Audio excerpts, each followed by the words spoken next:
We appreciate that everybody's taking out the time again on this Tuesday morning to join us for these Toolbox Talks. So as always, we have these tips to continually prevent COVID-19, things that you always remember.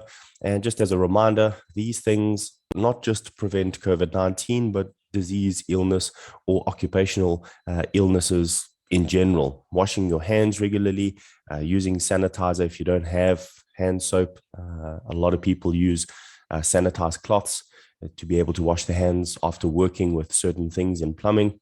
Avoid touching your eyes, nose, and mouth with unwashed hands. Also very good to stop any type of disease.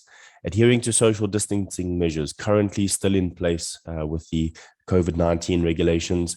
And then if you do have a cough or a sneeze, please try and cover that with a flexed elbow or a tissue, and then clean and disinfect frequently touched objects and surfaces. Housekeeping surely is a very good part of any occupational health and safety management system. If you are able to, currently under the directives of the South African legislation, to be able to get vaccinated, I know many clients are now instituting a non-vaccination rule. If you're not vaccinated, you're not allowed on their site. Obviously, this is their right. They are allowed to choose whether you as a contractor can come on site and only be vaccinated. So I know many have had these questions sending through to us, but currently that is a directive that the government allows any client to choose to be able to do. Now, moving on, obviously, we mentioned last week about training. Today, we are looking at the DSTI, or Daily Safe Task Instruction, part of risk assessment. We got a request last week to do a reminder of the safety thought. And generally, when we get emails from you or WhatsApps or calls from you, and we want to say how much we appreciate that, the good encouragement that we have, we've never had a request to repeat a safety thought. So this was a good request. I enjoyed this. If it's important to you, you'll find a way. If it's not, you will find an excuse. That was the safety thought that we gave you last week. And so one of the plumbers decided that he felt this was a very good safety thought and he wanted it repeated this week. Now, the reason for this is most often we apply this to ourselves, and that's a very good thing. We want to apply health and safety to ourselves. Even discussing the daily safe task instruction this morning, we want to ensure that we are looking to our own company, our own scope of work. But he applied it to one of his clients and he said, this is exactly what's happening on site. When health and safety is important to the client, they always find a way to ensure that you are the one responsible. And we had this with a client in the last week, and this is why the plumber decided to reach out. In fact, what was happening is the client was stating that he was under the full weight of the construction regulation, whereas the client was not adhering to the construction regulation at all. In other words, they appointed the plumber on site to perform work, and he was supposed to do quite a bit of health and safety on the site, almost taking the part of the client's health and safety. Now, we do want to remind you that open communication is one of the most important keys to successful business with your clients. And so just to give you the answer that we gave to the plumber, never fight with your client. Speak to them, find out how they can assist you, how you can assist them, and how you can come to a mutual agreement. Because without a mutual agreement, we are going to end up fighting with a client and they're going to impose more stricter measures upon us. Yes, it is within their right to do this at the start of the program. Should they apply stricter measures later on, it should be based on some sort of risk assessment. And that is why we are discussing risk assessments today. So a good safety thought, if you want to apply this to yourself, which we obviously want you to do, if it is important to you, you will find a way. If it's not, you will find an excuse. So risk assessments, there are three types of risk assessments that we always speak about. Your first one is your baseline overall risk assessment for your company. This includes all your scope of work, all the tools, all the equipment that you use, and this gives you an overall risk rating for a company. Most of the time, your clients, specifically in construction, will ask you for a baseline risk assessment so that they can determine where your risk rating lies. Are you high, medium, or low type of work? Where do you fall in terms of being a contractor with risk? And are you going to be a liability to them on site? And so based on your baseline risk assessment, they will then issue a specification to you and state that even though you are not high risk in your work, your baseline risk assessment shows that you fall into a high risk category of work. Maybe because you're working with electrical, hazardous biological agents, working at heights, confined spaces, digging trenches. Maybe you are perhaps doing a lot of work that requires a lot of use of moving of ladders, moving of scaffolding, etc. Although it's working at heights, the amount of time that you're spending on heights is also very important to the client. And so they will then say, according to the safety specifications, you will have to go over and above the law and implement stricter safety measures in order to protect your staff. And again, they're legally within their right to do that. Then we get to an issue-based risk assessment. So before you start the work, the baseline risk assessment gives you the overall rating. And then they say for every task or every issue that is going to be handled on site, for instance, you are doing plumbing work, but you first have to install all the waste piping.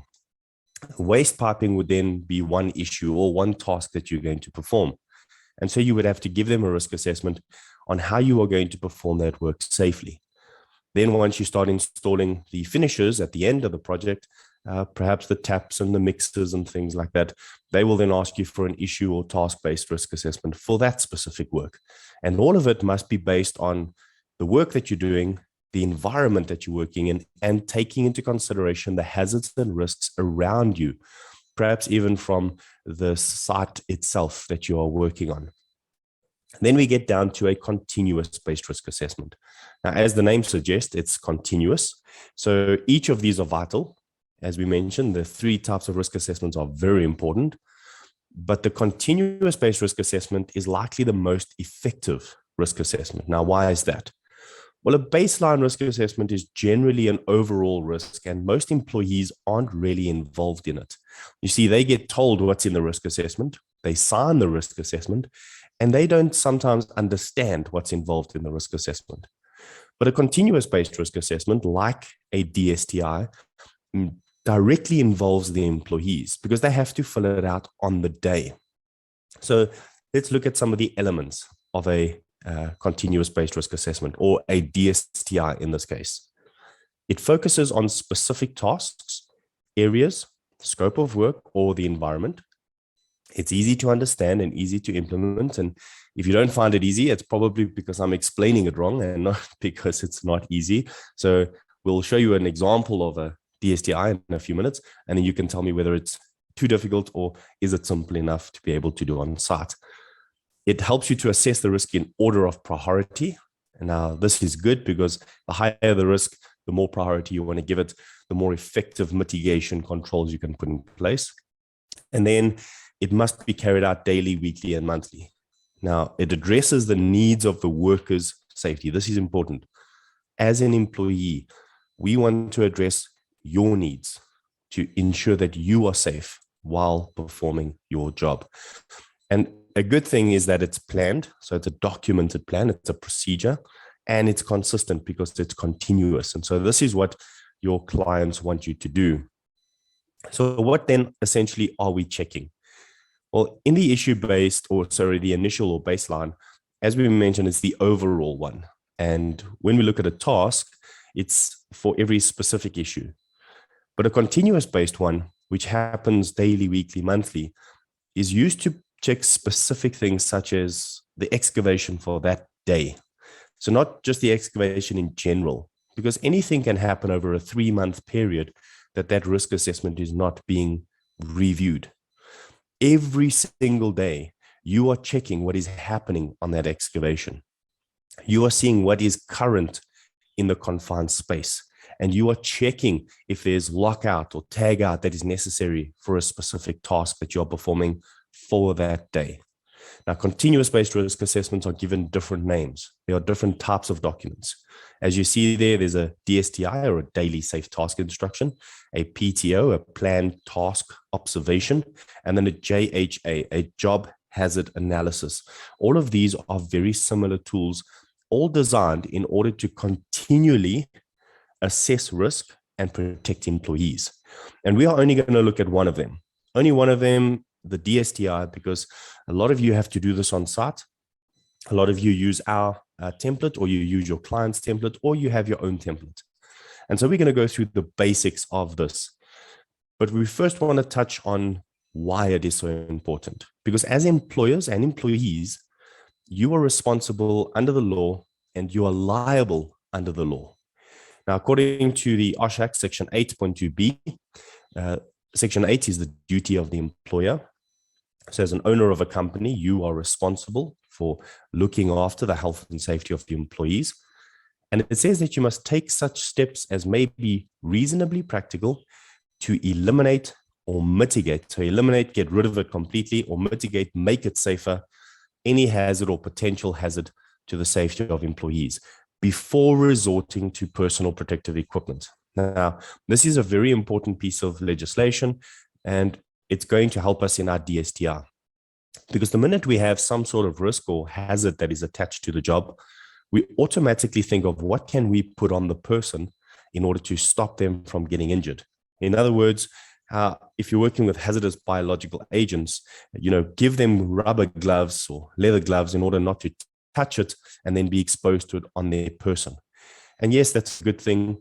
But remember, the law says you need to take steps to eliminate or make it safer before resorting to personal protective equipment. So keep this in mind when we go through the DSTI. Now, it's got such a great tool to assess risk. The DSTI really assists employees to understand not just the scope of work that they're doing, but the environment that they are working in a little bit better. And it helps get the employee involved in the entire risk mitigation, risk management procedure that you have for your company. Because the employee then outlines what is actually happening on site. So we're just going to let you know that the DSTI is often completed by the employee on site, not necessarily the risk assessor.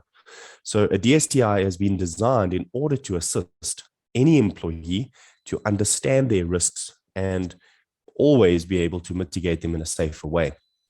Now, the DSTI puts the employee at the site and requests them to make the assessment. So this is brilliant. It helps the employee really manage their overall health and safety. But it's not just that you are only or solely responsible. Because remember, the employer, according to Section 8, is the one responsible for taking these steps. The employee might be responsible to carry it out.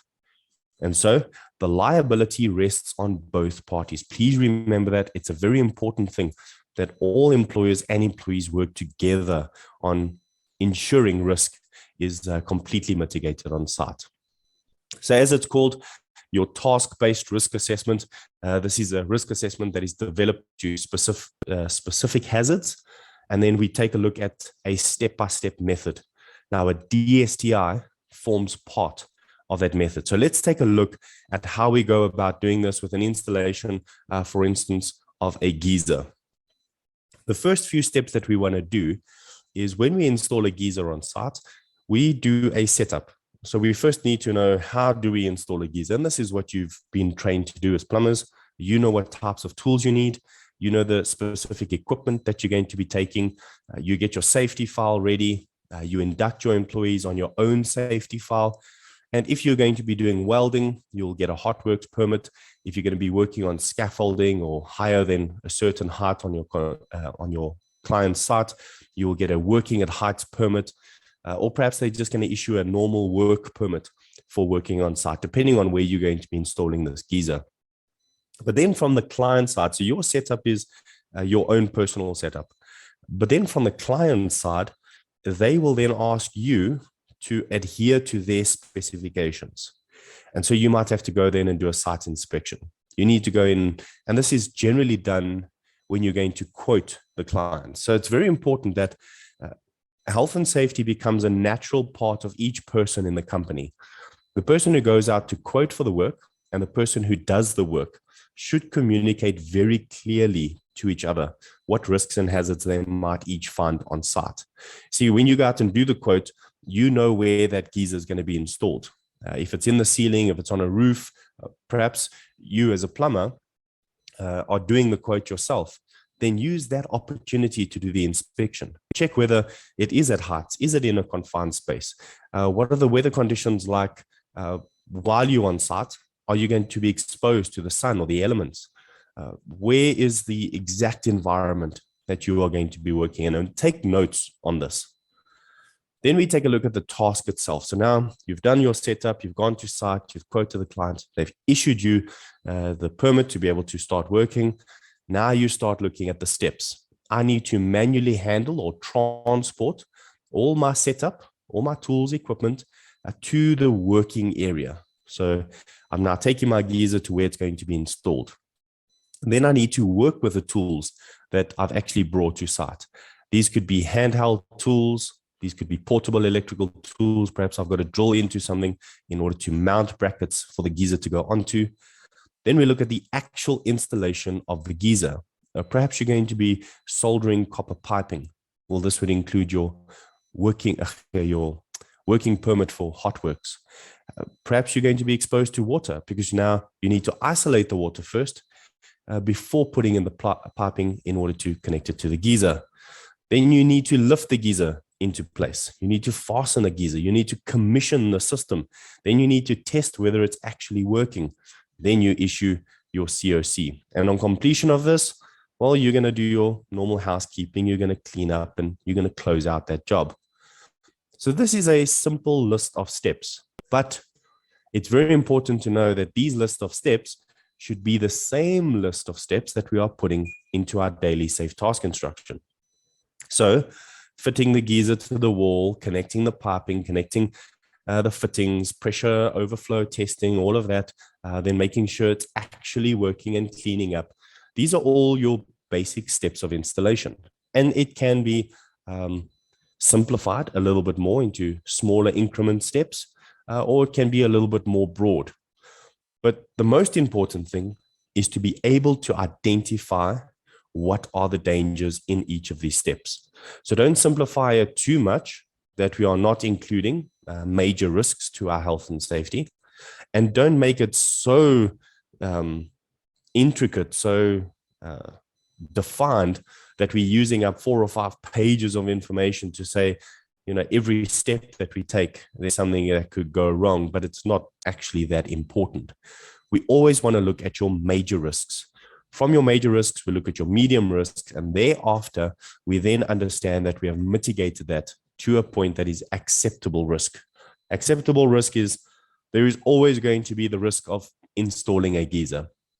No doubt about that. Any type of task you perform will always have a risk, but it is acceptable risk. In other words, you can work with the risk of something going wrong because you have done something in order for the consequence of that risk not to injure you or cause serious harm. Now let's take a look at the actual daily safe task instruction. What is a DSTI and how do we do this? Well, as you see, it's a checklist before work commences. Because it's daily, it must be done every single day. So in this one, it's a document that we've had for many years. This is obviously from 2019 that we designed this one for you in your old plumbing template, the safety file template that we give out free of charge. If you'd like the updated one, if you've still got the 2019 one, we have updated it, but we've also issued it to you in Word documents, so you can change and edit this document as you wish. Now we get to the description. Description on the left-hand side, we ask you to check if you have safe access to the work area. Is it clean and tidy before you start working? You will then answer yes or no. If you answer yes, well, then you can carry on working. It's safe. You have safe access.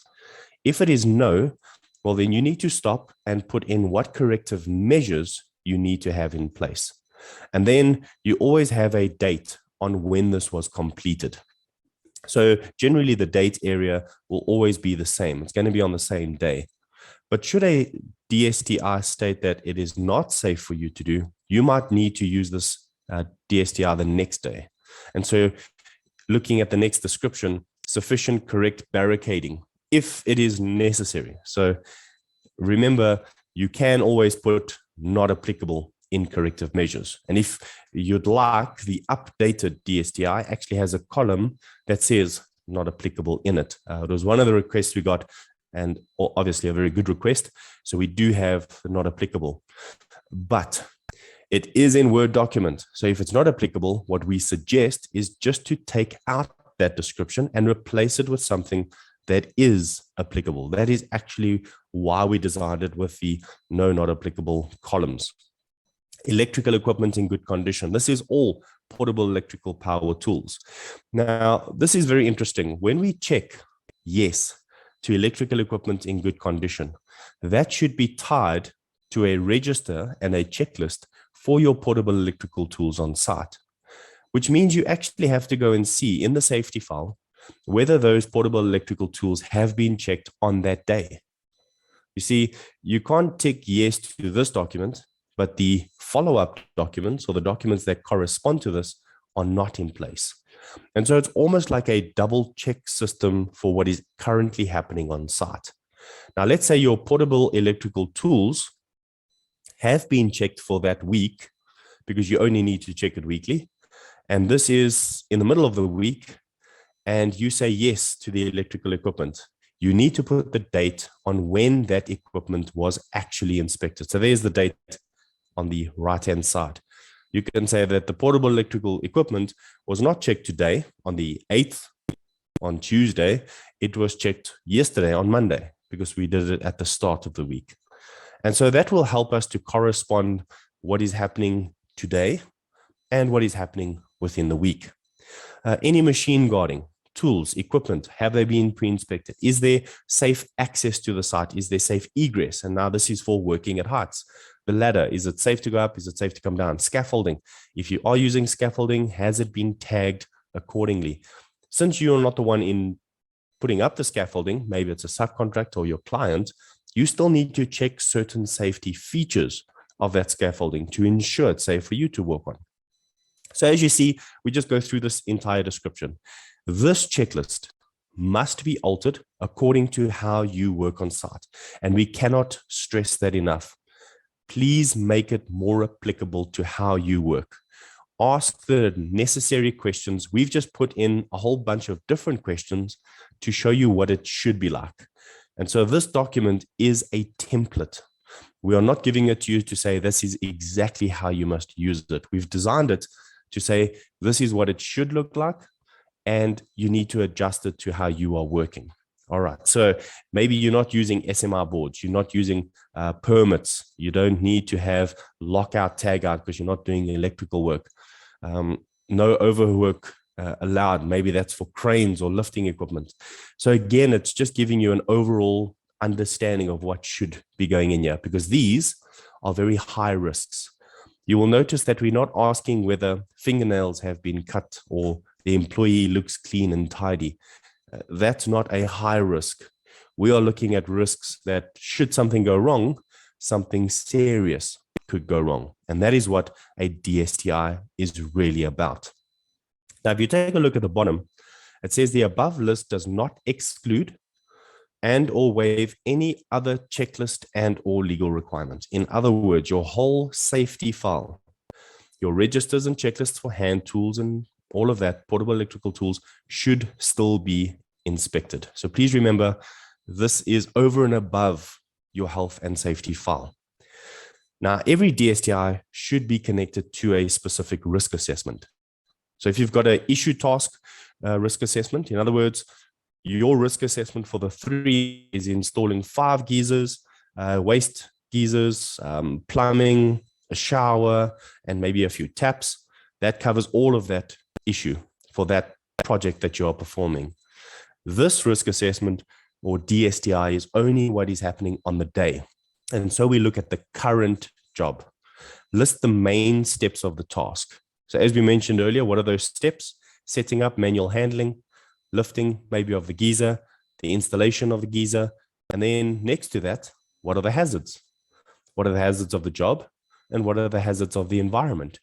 So there you can start listing for the job, it's working at heights, it's hot works, but also the environment. We've got other contractors on site that they are performing works around us. Perhaps it's raining, perhaps it's very hot outside. Whatever the working environment around you hazards are, you need to list them. But then you need to list the controls.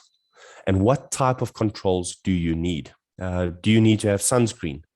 Do you need to ensure that you stop working until it stops raining? Do you need to put up barricading so that no other contractor comes into where you're working?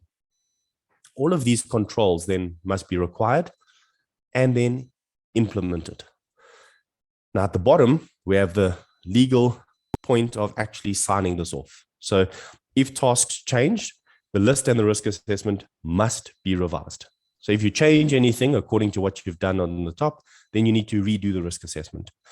Then you need to sign and say that you have attended this risk assessment. In other words, all the employees must be involved in this DSTI.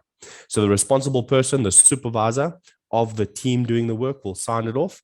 And then the safety officer of either the contractor or the subcontractor or the client, whichever you're working under, they will then print their name and sign it off as well. And so both parties then take responsibility of what's happening. Now, once we finish the job, we need to then understand, is it safe for us to leave the site? In other words, is the site safe enough for anybody else to come onto it? If it's an active construction site, generally what we're looking at is things like safe access to the working area reinstated. So maybe you put up barricading and then you need to take it down. If you say no, the action required would be task is still continuing, no access is allowed. You can still put that in. That is one of the actions required. You don't have to say no and then try and repair it straight away. It could be something that is left over for the next day. Perhaps tools and equipment left at the workplace. We wouldn't want to leave our tools and equipment lying around. And so we would say, no, there's no tools and equipment left at the workplace. It's been packed away. And has it been packed away correctly? So as you can see, the closeout of the DSTI is at the end of the shift, not at the end of the project. For every day, you will have to fill out one of these documents. And so you can see how it really helps employees to ensure that they start working safely. The risk of the safe working procedures and risk assessments help them to work safely during the task. And then they finish safely by completing the last part of the DSTI. They can put down any remarks after they've done the closeout. Is there anything left over that they need to remember for the next day? Again, you're going to have 2 signatures to close out your daily safe task instruction. And that is as simple as a DSTI is. We hope you understand that. If I didn't explain it right, you probably will have some questions, but please remember, as IOPSA members, you have free digital consulting from OHSS. So send us an email, info@ohss.co.za. Send me a WhatsApp on 071-875-2070. Ask us any safety or health related questions for any templates that you might need, and we will definitely assist you. Now, based on housekeeping, closing out DSTIs, one of the risks that we want to remind you of, something that's not often put into DSTIs, is a slip and trip risk. And so we're going to discuss that next week in our Toolbox Talk for Tuesday. If there are any questions, we'll take them now. Thank you very much, Chris, for this informative session. We do have just one question, just to confirm. Will it be possible to download the DSTI on your website? So currently we don't have that option available. What we do is, if you request it via email, you can do that on info@ohss.co.za, and we will send you a digital copy of that. It will be in Word document, so you can edit it yourself. That email again, info@ohss.co.za. Just a very big reminder again of our safety thought for those plumbers that wanted it reminded. If it is important to you, you'll find a way. If it is not, you'll find an excuse. Thank you.